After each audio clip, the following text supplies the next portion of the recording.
हर रोज एक नई कहानी देखने के लिए चैनल को सब्सक्राइब करें और बेल आइकन दबाना ना भूलें। अमन अपनी बेबी हर्षिता से बात करते हुए कहता है, लो, अब तो मेरी बहन अपने हॉस्टल भी चली गई। अब तो हम दोनों को अकेले के लिए थोड़ा समय मिलेगा। ऐसे क्यों बोल रहे हो आप? एक तो मेरी ननद को थोड़े दिन रुकने भी नहीं दिया, अब ऊपर से खुश हो रहे हो। खुद तो अपने ऑफिस चले जाते हो, मैं यहाँ घर में अकेली रह जाती हूँ। हाँ, तभी तो अच्छा है ना। जब से शादी हुई है मेरी बहन आई थी, लेकिन जाने का नाम ही नहीं ले रही थी, तो मुझे ही बोलना पड़ा कि तेरे हॉस्टल से कॉल आया था।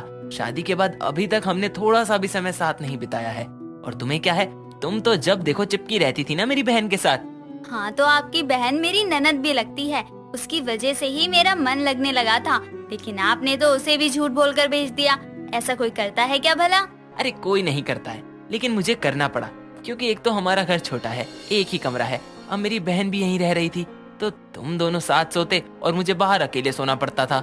अच्छा, तो ये बात है कि आपको अकेले सोने का मन नहीं था, इसलिए आपने झूठ बोला।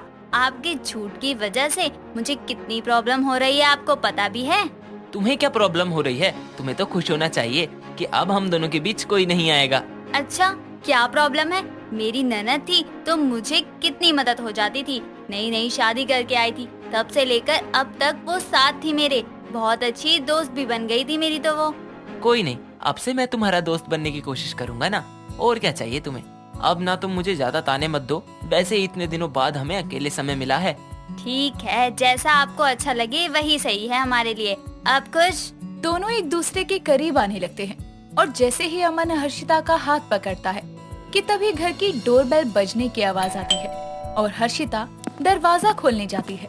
दरवाजा खोलती ही हर्षिता की माँ सुरेखा बाहर खड़ी थी। हर्षिता अपनी माँ को देखकर बहुत खुश होती है। वो अपनी माँ को अंदर लेकर आती है और अंदर से आवाज लगाकर अमन को बुलाती है और अमन से कहती है, अरे ये देखो, मेरी माँ और आपकी सासू माँ आई है। माँ, आपको पता है मुझे ना आपकी बहुत याद आ रही थी। मेरा मन ही हो रहा था आपसे मिलने का, और आप खुद यहाँ आ गई। बहुत अच्छा किया आपने। हाँ, मेरा भी घर पर अकेले मन नहीं लग रहा था और बहुत दिन हो गए थे तुझे देखा भी नहीं था, तो सोचा एक बार मिल आऊं, मुझे भी अच्छा लगेगा ना। दामाद जी तो कुछ बोल ही नहीं रहे, वो खुश नहीं है क्या? अरे सासू माँ, ये कैसी बात कर रही हो? मुझे तो बहुत अच्छा लग रहा है आप यहाँ आई। आपकी बेटी से ज्यादा मुझे खुशी हुई है आपके आने की। वैसे आप बताओ, कैसी हो? ठीक हो ना? कोई परेशानी तो नहीं? हाँ, सब ठीक है। वैसे अगर आपको कोई परेशानी ना हो तो मैं यहाँ कुछ दिन रुक सकती हूँ। वो क्या है ना, मुझे हर्षिता की याद भी बहुत आ रही थी और यहाँ पास के अस्पताल में मेरा इलाज भी चल रहा है। इलाज? किस चीज का माँ? क्या हुआ आपको? आप ठीक तो है ना? पहले हमें बताइए, आप क्या हुआ है? अरे हाँ, मैं ठीक हूँ, बस वो थोड़ा घुटनों में दर्द हो रहा था, तो मुझे किसी ने बताया कि ये डॉक्टर बहुत अच्छे हैं, तो इसलिए यहाँ आ गई और इलाज के साथ साथ उससे मिलना भी हो गया। माँ, ये आपका ही घर है, आपको पूछने की जरूरत नहीं है, और आप यहीं रहोगी जब तक आपका मन रहेगा।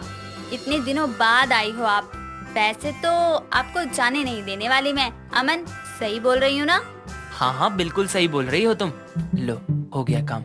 इतनी मुश्किल से अपनी बहन को हॉस्टल वापस भेजा था, तो अब मेरी सास आ गई। अब क्या सास की भी विदाई करवाऊं मैं? अमन बेचारा इतना उतावला था कि अब अपनी बीवी के साथ थोड़ा समय बिताने को मिलेगा, लेकिन अमन की सास घर आ गई थी और अमन को ना चाहते हुए भी खुशी खुशी हाँ करना पड़ता है। अब उसकी सास आई है तो अमन को अपनी बीवी के साथ फिर समय कहाँ मिलने वाला था। ऐसे ही कुछ दिनों बाद हर्षिता सुबह सुबह किचन में खाना बना रही थी। तभी पीछे से अमन आकर उसे अपनी बाहों में भरकर कहता है, तुम्हें क्या मजा आता है मुझे ऐसे तड़पाने में? जब देखो अपनी माँ के साथ लगी रहती हो। माँ आई है तो माँ के साथ भी तो थोड़ा समय बिताने को मिलना चाहिए ना। आपका क्या है, आप तो यहीं रहते हो, और आपको पता है माँ क्या बोल रही थी? माँ बोल रही है जल्दी नानी बना दो उन्हें। हाँ, तो मेरी सासू माँ को बोलो ना, अपने दामाद और बेटी को थोड़ा अकेले समय भी देना होता है। बोल दो कि मेरी सास विदाई ले ले घर से, तो नानी भी जल्दी बन जाएंगी वो। आप भी ना कैसे बोल रहे हो? अपनी सासू माँ की विदाई कौन करवाता है? और वैसे भी वो अपनी बेटी के घर आई हैं, तो आप कुछ बोलो ही मत। उनकी मर्जी, जब तक रहना होगा तब तक रहेंगी वो।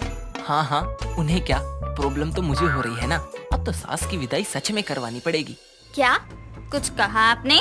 नहीं बाबा, कुछ नहीं कहा मैंने।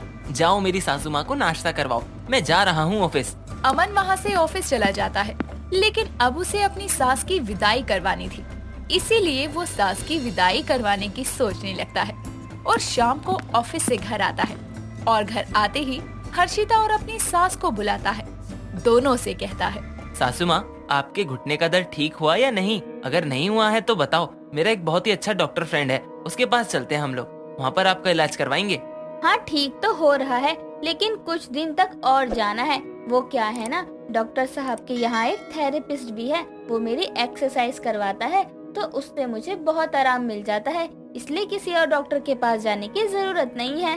आप टेंशन मत लो, मैं माँ के साथ रोज जाती हूँ और वो डॉक्टर भी बहुत अच्छे हैं, माँ का अच्छे से इलाज कर रहे हैं। कुछ ही दिनों में माँ के घुटनों का दर्द भी ना ठीक हो जाएगा। अरे टेंशन कैसे ना हो, आखिर मेरी सास है और मेरी सास की विदाई होगी तो दर्द के साथ थोड़ी होगी। उनके घुटनों का दर्द ठीक होगा तभी तो उनकी विदाई होगी ना। तुम भी समझती नहीं हो बिल्कुल। सास की विदाई? क्या मतलब है दामाद जी आपका? मेरी विदाई करवा रहे हो क्या आप? अरे नहीं, मेरा तो ये मतलब था कि जब भी आप जाओगी, जब कभी भी आपकी विदाई होगी तो इस घुटने के दर्द के साथ नहीं होनी चाहिए ना, इसीलिए बोल रहा था मैं। सास की विदाई होगी और कोई मतलब थोड़ी है। अच्छा, आपका यही मतलब था, हमें तो लगा कुछ और ही है, लेकिन कोई बात नहीं।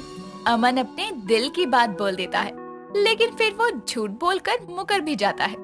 कई दिनों तक ऐसा ही चलता है।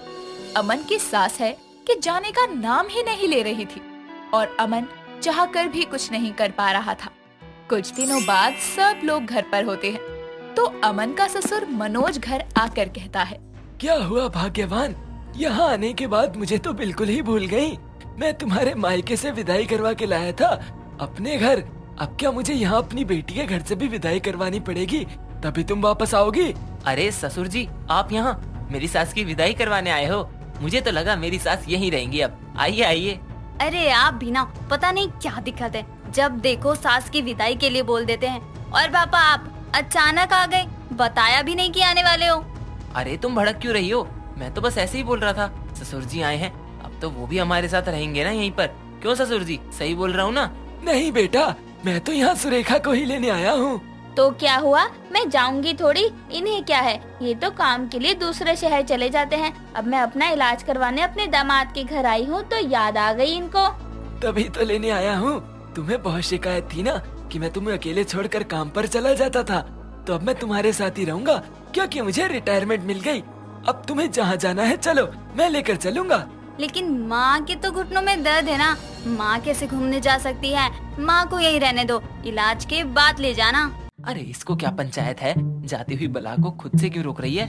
अरे नहीं, मैं जा सकती हूँ, अब तो वैसे भी मेरे घुटनों का दर्द ठीक है और ये मुझे खुद लेने आए हैं, तो क्यों ना जाऊँ। चलो, सास की विदाई आखिरकार हो ही गई। जो काम मैं नहीं कर पाया वो मेरे ससुर जी ने कर ही दिया।